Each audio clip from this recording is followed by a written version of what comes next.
When you are exercising, no matter what it is that you're doing, you really need to be able to monitor yourself.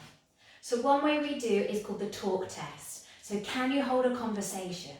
Now, if you can exercise and speak as normally as I am now, or only just slightly out of breath, or sing along to music, you're possibly not working hard enough. Now, if you are able to hold a conversation, but you're finding yourself having to just take an extra breath with each sentence or throughout the sentence, you're probably working in the right place. So you can't quite sing along to the tune, but you can just talk your way through it.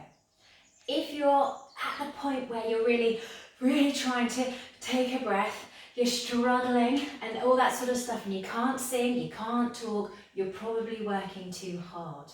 So we want to be somewhere in the middle, a little bit breathless, but can hold a bit of a conversation.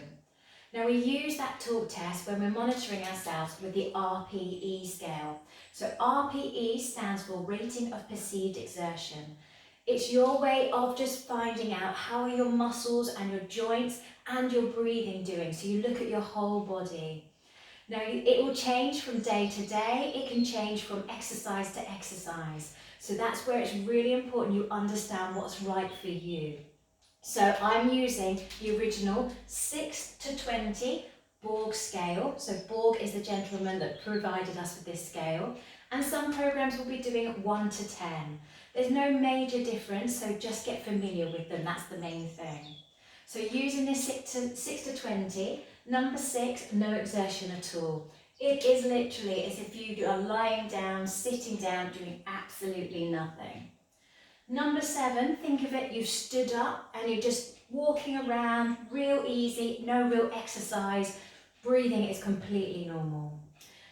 8 to 9, you're kind of getting to a period that, say you've just started to go out for a walk, you've started to do a little bit of really light housework, a bit of light gardening, or you're starting to do a bit of a warm-up in a structured class.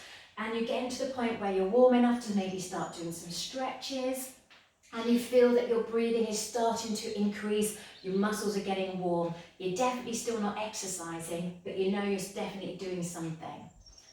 By the time we get to 10, but ideally around 11, this is where we go from activity into exercise. So this is where we need to be at the end of the warm-up, so our body is prepared to do an actual exercise session. So think 6 to 10 is activity. So when we go into 11, we've got a tick to say we've entered the right zone. This is where light means that you are starting to breathe a little bit heavier. So you know your heart is pumping more, you're warm, your muscles are ready to exercise, they've started to exercise, but you know you can easily keep going.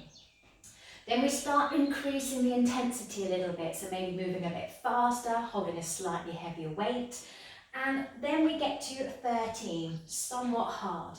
Now this is where we actually always want to aim ourselves when we're doing the class.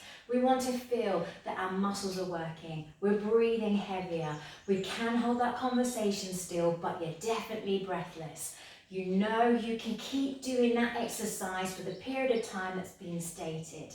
So that's where we want to be. You might be a bit hot and sweaty as well. Now we get 14, 15. Now 14 is really the limit we want to take you to. If you peak at 15, that is your peak. You hit it and then you calm down. So 15, definitely you're going to start feeling you're breathing heavier, your muscles are starting to say, I don't want to do this. You start losing a bit of technique and you're going to really start breathing very, very heavily. So that is the limit we want to go to. So when we are exercising in these classes, we want to be between 11 and 14. Can peak at 15, just peak ever so slightly, but ideally we want to be around number 13. That's where we want to be. So this is classified as our exercise zone.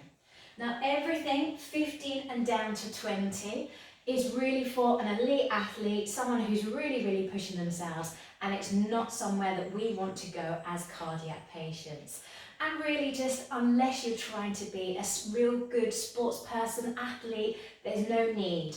We will get the benefits of exercise if we are in this zone. So do not ever think you have to get down there. We want to make sure we're not in activity, we want to make sure we're in exercise, but we don't have to push ourselves. Over time, some exercises will start to become easier and easier. I'll give you an example. So say when you first start off, you're doing an exercise like this, and you're thinking, okay, a minute of this, you're breathing a little bit heavier, and you would tell me it's about a 13. Give it a couple of weeks of doing this exercise, you'll start going, it's about an 11 now. So in return, we will then give you a slightly harder version to do. So I would then say, right, let's start bending our knees more. Make sure your arm is up higher. So then that will take you back up to that 13. Over a few weeks, it may start getting easier again. So then you start going for 2 arms. So you're never trying to get to this version here, down to 16, 17s. You're always still trying to stay in this zone, but as you get fitter and healthier, we need to adapt what the exercise is, whether you hold a heavier weight, you go faster, anything like that. That is how we keep ourselves in this zone. And you will see throughout the classes, I will always refer to this too. So I hope that has explained the RPE scale, using the talk test as well, and just go with the flow. There are some days when you feel on top of the world and you want to do loads of exercise, you've got tons of energy, and there are some days when you just really have nothing. Listen to your body, work out where you are on that exercise on that day. So I hope that helps.